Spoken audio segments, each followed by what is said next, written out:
పవన్ కళ్యాణ్ గారి గురించి చాలా గొప్పగా చెప్తారు. కానీ కింది స్థాయి నాయకుల్లో గాని, లేకపోతే కింది స్థాయి కార్యకర్తల్లో గాని ఎందుకని పవన్ కళ్యాణ్ మీద అంత తీవ్ర వ్యతిరేకత వస్తుంది? ఒక ఒక బలపడుతున్న వ్యక్తి గురించి, ఒక బలమైన నాయకుడి గురించి అందరూ కలిసి ఏదో కుట్ర చేసి ఆయన తొక్కేయాలనే ఆలోచనతో చేసినటువంటి ప్రయత్నం ఇది.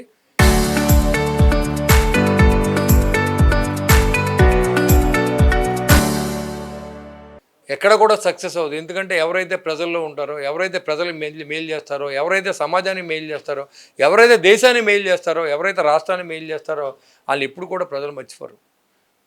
అది మాత్రం ఖచ్చితంగా నేను చెప్పగలను. అంతే తప్ప ఇదేదో వాళ్ళు అన్నారని మనం ఏదో భయపడిపోవాల్సిన అవసరం లేదు. ఇలాంటి కుట్రలు చాలా జరుగుతాయి. ఇదే రాజకీయం. ఆ రాజకీయాన్ని ఎదుర్కోవడానికి కూడా జనసేన పార్టీ సిద్ధంగా ఉందని కూడా నేను తెలియజేస్తా ఉన్నాను. అంటే కులపరంగా పవన్ కళ్యాణ్ని వీక్ చేద్దామనా, లేకపోతే జన సైనికుల్లో పవన్ కళ్యాణ్ వీక్ చేద్దామనా, లేకపోతే పవన్ కళ్యాణ్ తీసుకునే నిర్ణయాలు జనాలకి వెళ్లకుండా చేద్దామనా వీళ్ళు ఈ ప్రయత్నాలు? ఇప్పుడు మేజర్గా ఒక 20-27% ప్రాంతాలను బట్టి ఉన్నటువంటి కులం కాపు కులం. ముఖ్యంగా కాపు కులం అంతా కూడా జనసేన పార్టీని, పవన్ కళ్యాణ్ గారిని బాగా నమ్ముతున్నారు కాబట్టి ఆ పార్టీలో ఆయన మీద నమ్మకం పోగొట్టి వైసీపీకి దగ్గర చేసే ప్రయత్నంలో కొంతమంది నాయకులు మాట్లాడే మాటలుగా నేను అభినందిస్తున్నాను. ఎందుకంటే ఇవాళ దాసరాము గారు మాట్లాడారు అని చెప్తున్నారు. దాసరామారావు గారు కూడా జనసేన పార్టీకి చేశారు. ఒక 2-3 సార్లు మాకు చేశారు. ఆయనే చాలా, మీరు కావాలంటే నేను అమ్మిశెట్టి వాసు గారు చూపించారు ఆయన మాట్లాడిన మాటలు. కొన్నాళ్ళేమో రెడ్లు మాకు శత్రువులు కాదన్నారు, కొన్నాళ్ళు కమ్మారు మాకు శత్రువులు కాదన్నారు.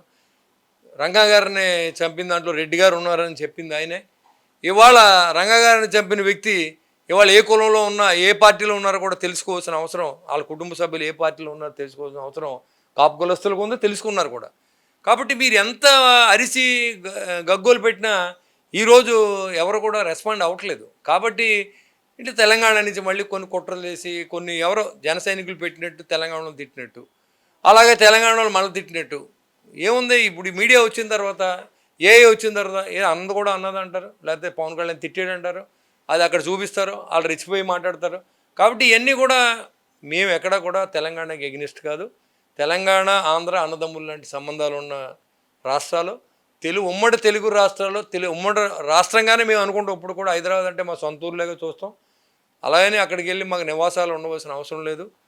పవన్ కళ్యాణ్ గారు సినిమాలు రీత్యా ఆయన సంపాదించుకోవాలి, ఆయన కడుపు నింపుకుని 10 మంది పెట్టాలని ఆలోచన రీత్యా అక్కడ ఉన్నారు తప్ప మీ దగ్గర బతకవలసిన అవసరం మాకు లేదనే విషయాన్ని కూడా కూర్చోదు. అందున ఆయన భారతదేశంలో ఫిల్మ్ యాక్టర్. ఆయన నాట్ ఓన్లీ ఆంధ్ర, భారతదేశంలో పవన్ కళ్యాణ్ గారు ఎక్కడికి వెళ్ళినా జనం వస్తారు. మీరు చూసే ఉంటారు, మీడియా వాళ్ళకి నేను చెప్పక్కర్లా. మహారాష్ట్ర వెళ్ళినా జనం వస్తారు, కర్ణాటక వెళ్ళినా జనం వస్తారు, తమిళనాడు వెళ్ళినా జనం వస్తారు, కేరళలో కూడా ఇవాళ పార్టీని సభ్యత్వాలతో కోయించిందంటే ఇవాళ జనసేన పార్టీకి అంత ఇమేజ్ ఉంది. చాలా కాన్స్టిట్యూన్సీ లక్షలాది మంది జనం వచ్చారు పవన్ కళ్యాణ్ గారు వెళ్తే. ఆయన ఒక ప్రాంతానికి ఆపాదించొద్దు. హైదరాబాద్ అనేది ఆయన అక్కడ వృత్తిరీత్యా అక్కడ స్టూడియోస్ ఉన్నాయి. ఇక్కడ కూడా వస్తే మీ దయ వల్ల మేము కూడా ఇక్కడే ఉంటాం. మాకేమీ పెద్ద మీ దగ్గరికి వచ్చి మిమ్మల్ని పాడు చేయవలసిన అవసరం లేదు. మేము వస్తే మీరు పాడైపోయేది కూడా ఏం లేదు. కాబట్టి మీరు ఇక్కడికి రండి, మేము అక్కడికి వస్తాం, అందరం కలిసి ఉందాం. కానీ ఇలాంటి విద్వేషాలు రెచ్చగొట్టి మీరేమి నమ్మవలసిన అవసరం. పవన్ కళ్యాణ్ అలాంటి వ్యక్తి కాదు. ఆయన ఎవరైతే ద్వేషించారో, ఆయన ఎవరైతే తిట్టుకున్నారో అన్నింటికీ అలా శిక్ష అనుభవిస్తారని నేను ఖచ్చితంగా చెప్తున్నాను.